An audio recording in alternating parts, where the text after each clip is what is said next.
pas participative dans la vie de famille. Il n'a pas envie d'eux. Cherchons un peu les raisons, parce qu'il est mal à l'aise. Mais ce sont des choses qu'honnêtement, en tant que les enseignantes de l'assistance le savent, on reçoit des parents et on ne peut pas leur dire toujours franchement ce qu'il en est pour le bien de l'enfant. Là, on est un petit peu coincé. Et en tant que professeur principal, j'en ai reçu 30 ans des parents. 30 ans de parents qui viennent au départ, il y a 30 ans, 36 ans, ils venaient nous parler du travail de l'enfant. Maintenant, ils nous racontent que le mari s'est barré avec une gamine de 14 ans, etc., etc. Je veux dire, on remplace le psy. C'est pour ça que le petit ne peut pas travailler. La maison est tellement perturbée. Mais c'est vrai, mais c'est vrai. Mais avant, il y avait une pudeur, ils ne nous le racontaient pas. Ils ne parlaient que du travail. Maintenant, nous recevons les parents une heure, on entend tout. On ne va plus chez monsieur le curé, en même temps. On ne va pas chez le psy, vous voyez. Le prof, c'est gratuit. Ou chez le maire. Ou chez monsieur le maire. Ou au bistrot. Voilà, radio bistrot, on raconte. On fait sa psychanalyse. Voilà. Donc, si vous voulez, je crois qu'il y a des choses dont il faut se souvenir dans la grande flèche de l'amour, c'est être toujours présent. Faire des choses avec ses enfants très jeunes.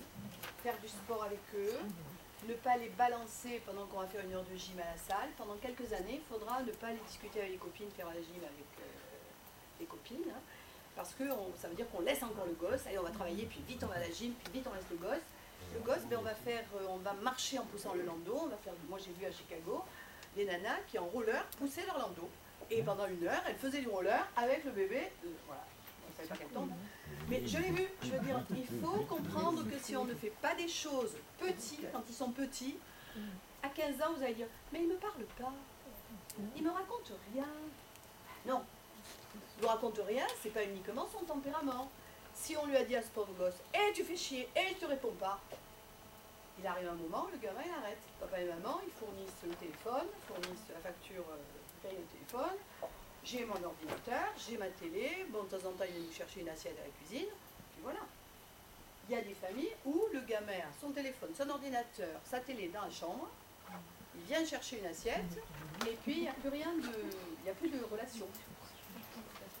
Et on se dit, comment en est-on arrivé là? Alors après, maman dit, qu'est-ce que je peux faire?